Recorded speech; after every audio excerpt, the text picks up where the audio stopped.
Salam izləyicilər, sizə maraqlı bir olimpiyada məsələsinin, həndəsə aid olimpiyada məsələsinin həllini göstərəcəm.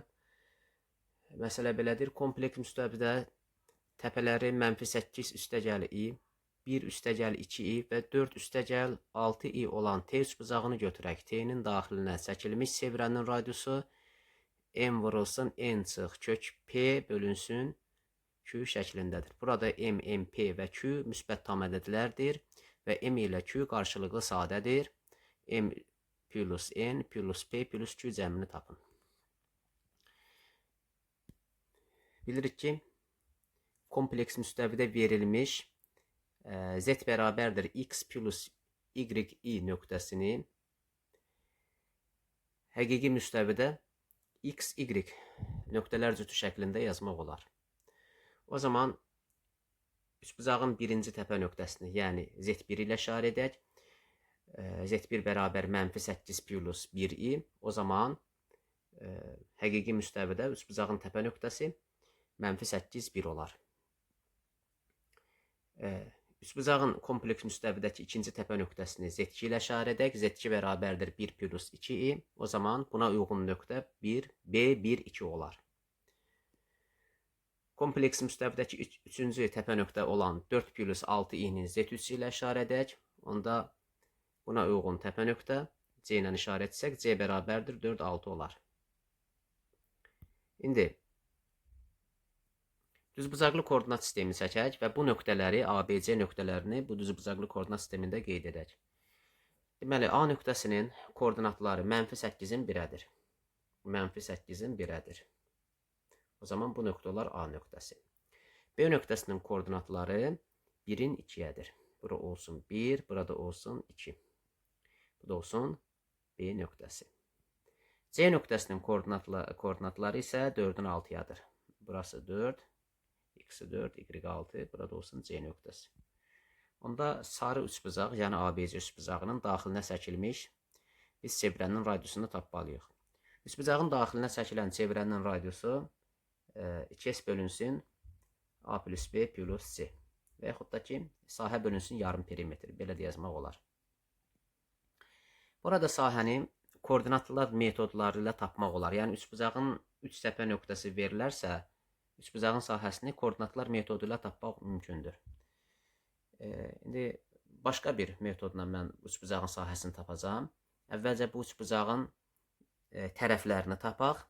Üçbucağın tərəflərini tapmaqdan ötürü, gördüyünüz kimi, bu xətti uzadıram. Bu xətti uzatsam, onda bura 2 ilə 1 arasındakı məsafəyə bərabər olar. Yəni, o hissə 1 olar. Yəni, bura bir D nöqtəsini qoysaq, BD 1 olar. Onda A-dan D-yə kimi olan məsafə -8 ilə 1 arasındakı məsafədir. Yəni, A-dan D-yə qədər olan məsafə 9 olar. Bura 9 yazaq. Onda Pifaqor teoreminə görə biz AB tərəfini tapa bilərik. AB bərabər olar kökün altında 9-un kvadratı ilə 1-in kvadratını toplayaraq. 9-un kvadratı üstəgəl 1-in kvadratı. Bu da bizə kökün altında 82-ni verər. İndi, bax, bu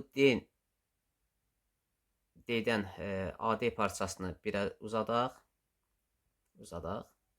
Onda bura bir nə nöqtəsi qoyaq? Tutaq ki, bir F nöqtəsi qoyaq. Onda DF 1 ilə 4 arasındakı məsafədir. DF, yəni DF bərabərdir 3 olar. Buraya yazaq 3.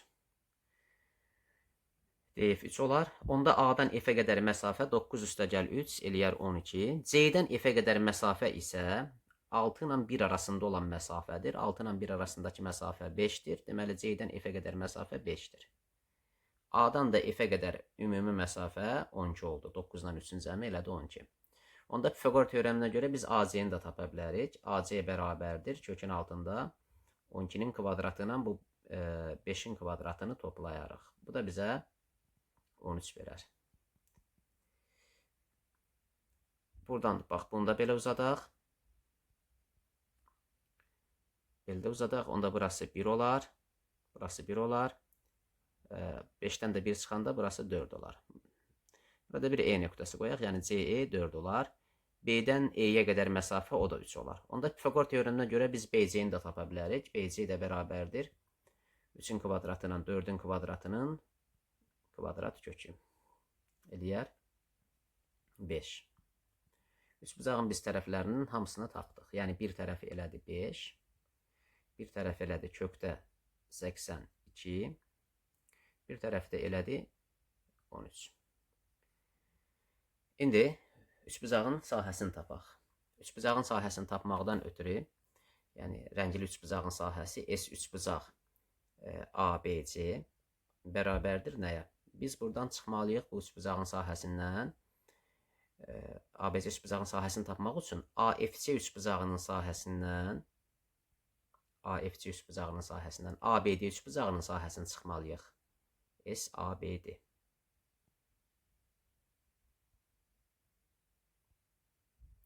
Bir də çıxmalıyıq.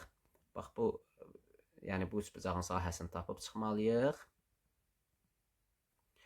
Bir də bu trapesiyanın sahəsini çıxmalıyıq. Bax bu trapesiyanın sahəsini çıxmalıyıq. Düzbucaqlı trapesiyanın sahəsini çıxmalıyıq. İndi burada nə olar? Çıxılsın trapesiyada hərflərlə işarəsidir. S hərflərdən işarə edəndə BCF'dir. BCF'dir. Bərabərdir nəyə? AFC üçbucağının sahəsi katetləri hasilinin yarısıdır. Katetin biri 12-dir, biri 5-dir. Olar 12 vur 5 bölü 2. Bölü 2. Çıxılsın. ABD üçbucağının sahəsi. Bu da katetlər hasilinin yarısıdır. Katetin biri 1-dir, biri 9-dur. 9 vur 1 bölü 2. Trapesiyanın sahəsi isə oturacaqları cəminin yarısı vur hündürlüyü 3-dür. Bu trapesiyanın oturacaqları bax 1 ilə. Burası 1-dir, burası da 5-dir. BD tərəfi 1-dir. CF tərəfi 5-dir. Oturacaqları cəminin yarısı vurulsun hündürlük. Hündürlüyü isə 3-ə bərabərdir. Bax bu hissə. BY hissəsi. Hündürlüyü isə 3-ə bərabərdir. Bunu hesablayanda 16,5 olar. O zaman gətirib yerinə yazırıq. R bərabərdir. 2 vurulsun sürətdə S-in yerinə. Bax bura 16,5 yazsaq. 2 vur 16,5 edər 33. Məxrəcdə isə tərəfləri cəmin toplayarıq. Üçbucağın bu 13 ilə 5-i toplasam 18 eləyər. 18 üstəgəl kökdə 82. 18 üstəgəl kökdə 82. Bunu da sürət və məxrəcin biz qoşmasına vursaq. Sürətdə olar 33 vurulsun 18 çıx kökdə 82. Məxrəcdə isə artıq kvadratlar fərqi yaranar. 18-in kvadratından kökdə 82-in kvadratını çıxarıq. Eləyər 324 çıx 82. Bu da 242.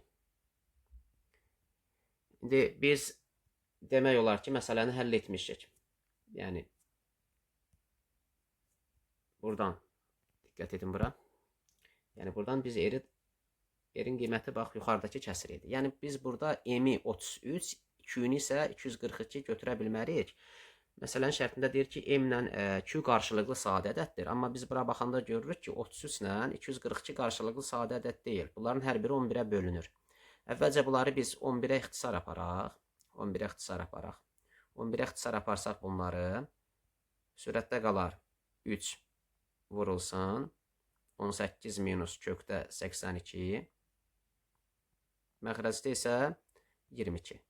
İndi 3 ilə 22 qarşılıqlı sadə ədəddir. M ilə Q. Beləliklə, buradan M bərabər olar 3-ə. M bərabər olar 3-ə. N bərabər olar 18-ə. P bərabər olar 82-yə. Q də bərabər olar 22-yə. Bu 4 ədədin cəmi isə 125 eləyər. Yəni, cəm 125 eləyər. Doğru cavab Y variantı.